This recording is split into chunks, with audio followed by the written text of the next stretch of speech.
तर अल्पवयीन आरोपीचा बाल सुधारगृहातला मुक्काम वाढण्याची शक्यता आहे। 5 तारखेपर्यंत अल्पवयीन आरोपीला बाल सुधारगृहात ठेवण्याचे आदेश देण्यात आले। मात्र वडील आजोबांना अटक झाल्यानंतर आणि आता आईचा सुद्धा शोध सुरू असल्याने अल्पवयीन आरोपीला बाल सुधारगृहातच ठेवण्याचा वकिलांकडून प्रयत्न होतोय। सध्याची परिस्थिती पाहता अल्पवयीन आरोपीला बाहेर येऊ दिल्यास तो तणावात जाऊ शकतो, म्हणून वकील कोर्टाकडे विनंती करणार आहेत।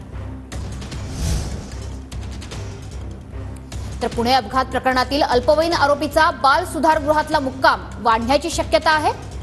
वडील आजोबा अटकेत आहेत, आता आईचा देखील शोध सुरू आहे। त्यामुळे अल्पवयीन आरोपीला सुधारगृहातच ठेवण्याचा वकिलांचा प्रयत्न असल्याचं सूत्रांकडून कळत आहे। सध्याची परिस्थिती पाहता अल्पवयीन आरोपीला बाहेर येऊ दिलं तर तो तणावात जाऊ शकतो।